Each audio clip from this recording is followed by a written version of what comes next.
오늘 우리에게 주시는 하나님의 말씀은 베드로전서 1장 13절에서 17절까지 말씀입니다. 이 계시의 말씀을 통해서 하나님의 음성 들으시기를 바랍니다. 그러므로 너희 마음에 허리를 동이고 근신하여 예수 그리스도께서 나타나실 때에 너희에게 가져다 주실 은혜를 온전히 바랄지어다. 너희가 순종하는 자식처럼 전에 알지 못하던 때에 따르던 너희 사욕을 본받지 말고 오직 너희를 부르신 거룩한 이처럼 너희도 모든 행실에 거룩한 자가 되라. 기록되었으되 내가 거룩하니 너희도 거룩할지어다 하셨느니라. 외모로 보시지 않고 각 사람의 행위대로 심판하시는 이를 너희가 아버지라 부른즉 너희가 나그네로 있을 때에 두려움으로 지내라. 아멘. 우리가 하나님의 백성이 되는 과정에서 가장 기본적으로 중요한 두 가지 축이 있습니다. 그 하나는 예수님을 믿음으로 구원을 받는 것이고요. 또 하나는 구원받은 이후에 천국 갈 때까지 거룩한 삶을 살아야 하는 성화입니다. 이 두 가지가 수레바퀴의 두 축처럼 잘 균형이 이루어져야 온전한 그리스도인이 되어집니다.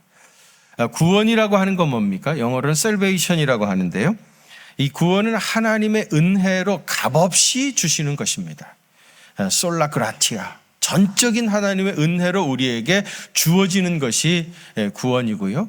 우리의 행위에 상관없이 하나님의 영원한 작정 속에서 하나님은 우리를 미리 아셨죠. 우리를 만세전에 예정하시고 영원한 작정 속에서 구원의 사건이 이루어진 겁니다.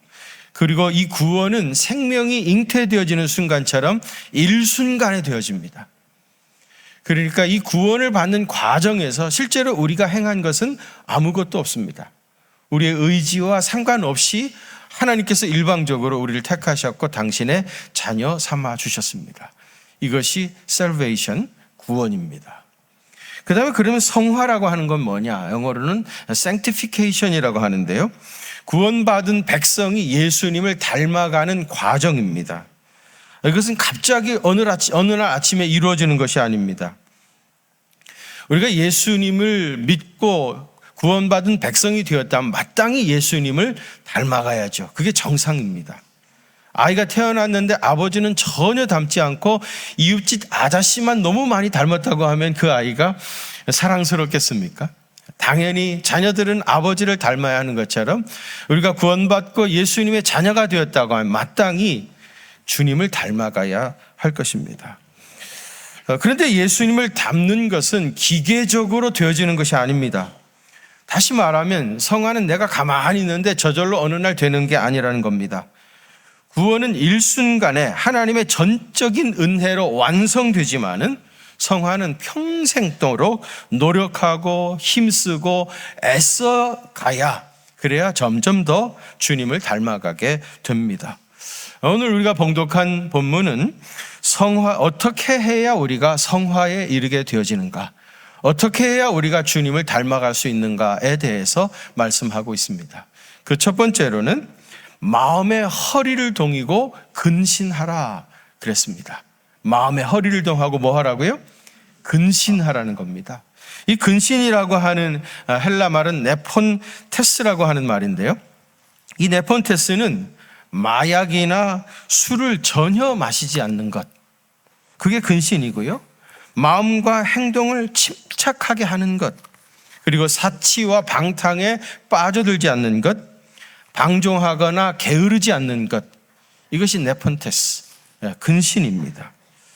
그런데 여러분, 우리가 정신을 바싹 차리지 아니하면 자신도 모르게 죄의 늪에 빠져들어가기가 쉽습니다. 왜냐하면 이 세상은 온갖 죄악으로 관영했고요. 이 죄악의 물결이 거세게 도도하게 흘러가고 있기 때문입니다. 그래서 우리가 이 세상에 살면서 정신을 바싹 차리고 깨어있지 아니하면, 근신하지 아니하면, 날마다 근신하지 아니하면 이 죄악의 늪에 빠져들어가게 되어져요. 마음의 허리를 동이라고 그랬어요. 당시 이스라엘 사람들의 옷은 통으로 짠 것입니다. 그래서 이거를 허리를 동여매지 아니하면 너플럭거려 가지고 아무것도 할 수가 없습니다. 이것을 저녁에는 덮고 잠을 자기도 합니다. 출애굽기 12장에 보면 이스라엘 백성들이 애굽에서 탈출하려고 할 때에 허리에 띠를 띠고 발에 신을 신고 손에 지팡이를 잡으라고 했습니다. 이스라엘 사람들에게 허리를 동이는 것은 무엇을 하기 위해서 단단히 준비하는 것을 의미했습니다. 마음의 허리를 동이고 근신하는 것, 이거 하루 이틀 하고 마는 것이 아니고 평생토록 해야 하는 것이기 때문에 이게 결코 쉬운 일이 아닙니다. 성화되어져 가는 것이 절대로 쉬운 일이 아닙니다. 그러면 지속적으로 어떻게 해야 이 평생토록 마음의 허리를 동이고 근신하고 깨어 있을 수 있겠습니까? 본문 13절 말씀 한번 같이 봉독하겠습니다. 13절입니다. 시작. 그러므로 너희 마음의 허리를 동이고 근신하여 예수 그리스도께서 나타나실 때에 너희에게 가져다 주실 은혜를 온전히 바랄지어다. 너희 아멘. 마음의 허리를 동이고 근신해서 예수 그리스도께서 나타나실 때, 이때가 언제입니까? 주님이 다시 재림하실 때죠. 아니면 우리가 죽어서 주님 앞에 서게 되어지는 그 순간입니다. 마지막 순간을 기억해야 평생 우리가 성화의 삶을 살 수 있습니다. 고린도전서 15장 58절에서 그러므로 내 사랑하는 형제들아 건실하며 흔들리지 말고 항상 주의 일에 더욱 힘쓰는 자들이 되라. 이는 너희 수고가 주 안에서 헛되지 않은 줄 알미라. 항상 주의 일에 더욱 힘쓰게 되면은 너희 수고가 주 안에서 헛되지 않는다. 이 주 안에서라는 게 뭐겠어요? 마지막 날 주님 앞에 섰을 때 우리 주님께서 칭찬하시고 면류관의 주인공이 되어진다. 마지막 날 하늘에 상급이 있다, 그런 것입니다. 여러분, 마음의 허리를 동이고 근신하는 것이 결코 쉬운 일은 아니지만 끝까지 잘 감당하면 우리 주님께서 여러분들을 위하여 예비하신 면류관의 주인공이 다 되실 줄로 믿으시기를 바랍니다.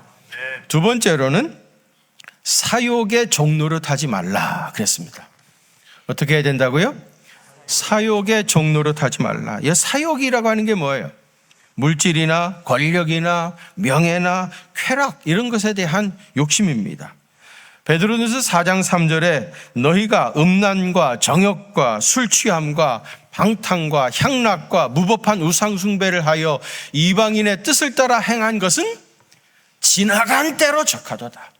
이러한 것은 예수님 알기 전에, 예수님 알지 못했을 때 했던 것으로 족하지, 예수님 믿고 구원받은 이후에도 그것을 질질 끌고 와가지고 여전히 그런 짓을 행하는 것은 옳지 않다는 겁니다. 사욕의 종로로 타며 끌려다니지 말라. 이런 것들에 붙잡혀가지고 거기 매여서 헤매지 말라는 겁니다. 거기 매여 있다가는 결국은 하나님의 의를 이룰 수 없습니다. 여러분, 우리는 늘 하나님의 나라를 소망하며 살아야 됩니다. 여러분 잘 아시는 이야기지만 아브라함과 그의 조카 롯이 말입니다. 양떼가 너무 많아져가지고 한 곳에 같이 있을 수가 없어요.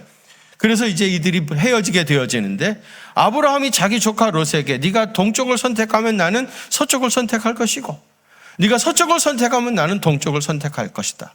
그러면서 그 선택권을 롯에게 준 겁니다.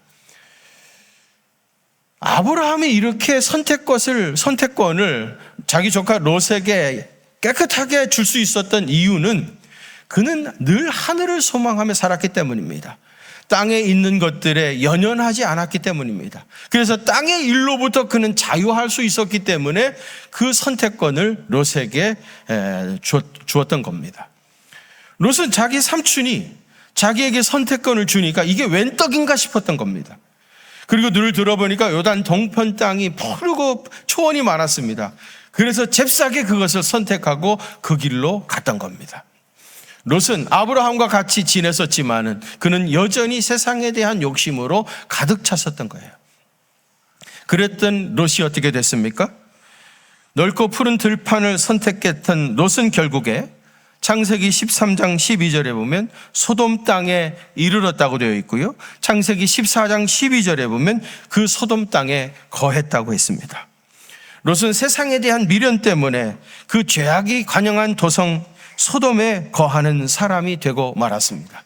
그런데 여러분, 그 소돔성이 결과적으로는 어떻게 되었습니까? 세상에 속한 욕심의 종로로 타며 끌려다니다 보면 결국은 롯처럼 되고 맙니다. 사욕의 종노릇 하지 말고 아브라함처럼 늘 하나님의 나라를 사모하며 살아가시기를 바랍니다.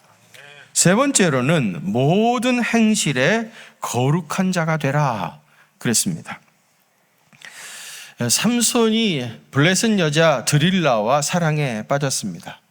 이 드릴라와 사랑에 빠진 사람이 만일 블레셋 사람이었다고 하면 그것이 문제가 되지 않을 겁니다.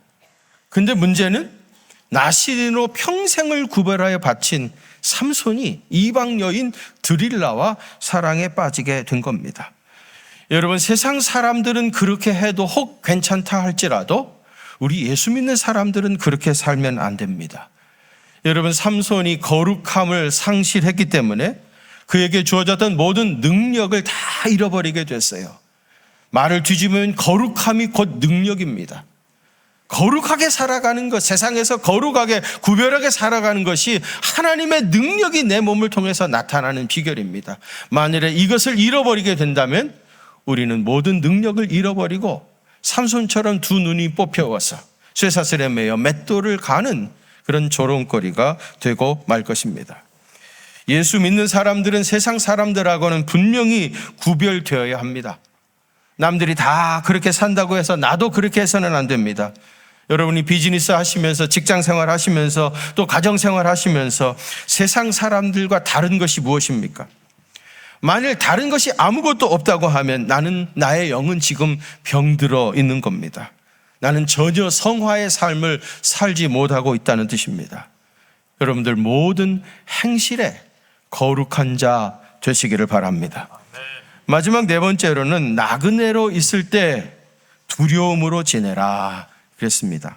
17절 말씀 한번 같이 봉독합니다. 17절 시작. 외모로 보시지 않고 각 사람의 행위대로 심판하시는 이를 너희가 아버지라 부른즉 너희가 나그네로 있을 때를 두려움으로 지내라. 아멘. 우선 여기 보시면은 하나님은 외모로 보시지 않으신다 그랬습니다. 그런데 사람들에게 있어서 제일 중요한 것은 외모입니다. 닐 포스트만이라고 하는 분이 죽도록 즐기기라고 하는 책을 썼습니다.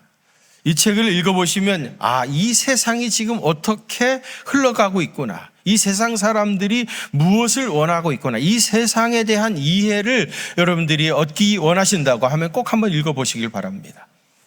이 책에 리차드 닉슨 전 대통령이 에드워드 케네디 상원 의원에게 했던 말이 기록이 되어 있어요. 그 닉슨이 케네디한테 이렇게 말했습니다. 당신이 대통령이 되기를 원한다고 하면 우선 몸무게를 20파운드 줄이시오. 그런 얘기를 했어요. 이게 무슨 말입니까? 몸무게가 너무 많아 비만이 되어지면 대통령이 될 수 없다, 그런 뜻입니다. 물론 헌법에 비만자는 대통령에 출마할 수 없다, 그런 말은 없습니다. 그러나 출마하더라도 사람들이 뽑아주지 않는다는 거예요. 왜요? 사람들은 외모에 관심이 많기 때문입니다. 외모를 보기 때문입니다. 저는 이 글을 읽으면서 내가 국회의원 되려고 하지 않은 게 너무 다행이구나. 여러분, 선출직 고위 공무원에 나가시려고 하면 기본적으로 잘생겨야 됩니다. 머리카락 수가 많고 슬림해야 되고요. 그리고 잘생겨야 됩니다. 하나님은 우선 외모를 보시지 않는다. 이 외모라고 하는 것은 생긴 것뿐만 아니라 그의 학벌이나 재력이나 그의 가문, 그를 포장하고 있는 모든 것들, 이런 것을 주님은 보시지 않는다는 겁니다. 그 다음에 행위대로 판단하시는 분이시라 그랬습니다. 여기 행위를 가지고 구원을 받을 자, 멸망을 받을 자를 구별하는 것이 아니라 성화의 과정을 얘기하는 겁니다. 얼마나 주님을 닮아가고 있느냐, 그것을 보시는 분이십니다. 날마다 거룩해지고 있는가? 날마다 주님을 닮아가고 있는가? 예수님의 영성과 인격을 닮아가고 있느냐? 어제보다는 오늘이, 오늘보다는 내일이 더 주님을 닮아가고 있는가? 그런 믿음의 진보가 이루어지고 있는가? 그것을 우리 주님은 보신다는 겁니다. 그리고 나그네로 있을 때에 두려움으로 지내라 그랬습니다. 여기서 말하는 두려움이라는 것은 공포가 아니라 하나님을 경외하는 것입니다. 하나님을 경외하는 사람은 결국은 하나님께 순종하게 되어 있어요. 아브라함이 그의 아들 독자 이삭을 제물로 바치려고 했을 때 그때 하나님께서 아브라함에게 뭐라고 말씀하십니까? 이 아이에게 내 손을 대지 말라. 그에게 아무 일도 하지 말라. 네가 내 아들 내 독자까지도 내게 아끼지 아니하였으니 내가 이제야 네가 하나님을 뭐 하는 줄? 경외하는 줄 아노라. 아브라함은 하나님을 경외하는 사람이었기 때문에 하나님의 명령에 순종했던 것입니다. 나그네로 있을 때 두려움으로 지내라 하는 말은 뭐예요? 나그네와 같은 인생을 살아가는 그리스도인들이 하나님 말씀에 순종하며 살아가야, 그래야 주님을 닮아가는 겁니다. 성화가 되어져 가는 겁니다. 어떻게 해야 구원받은 백성으로 성화의 삶을 살 수 있다고 했습니까? 첫째로는 마음의 허리를 동이고 근신하라. 두 번째는 뭐죠? 사욕의 종로로 타지 말라. 세 번째는 모든 행실에 거룩한 자가 되라. 어떻게 이렇게 잘하시죠? 기억력도 너무 좋으시네요. 마지막 네 번째는 뭐죠? 나그네로 있을 때에 두려움으로 지내라. 그렇게 사셔서 믿음의 진보, 성화되어져 가는 귀한 생애 되시기를 바랍니다. 주 예수 그리스도의 은혜와 하나님 우리 아버지의 무한하신 사랑하심과 성령님의 위로하심과 교통하심이 우리 경기중앙교회 사랑하는 성도들과 또 저들의 가정과 그 생업의 현장들을 위해, 특별히 오늘 세례받으시고 입교하신 분들 위해, 또 지구촌에서 전쟁이 나서 고난 가운데 있는 내 형제와 자매들 위해 이제로부터 영원토록 함께 계시옵기를 간절히 축원하옵나이다. 아멘.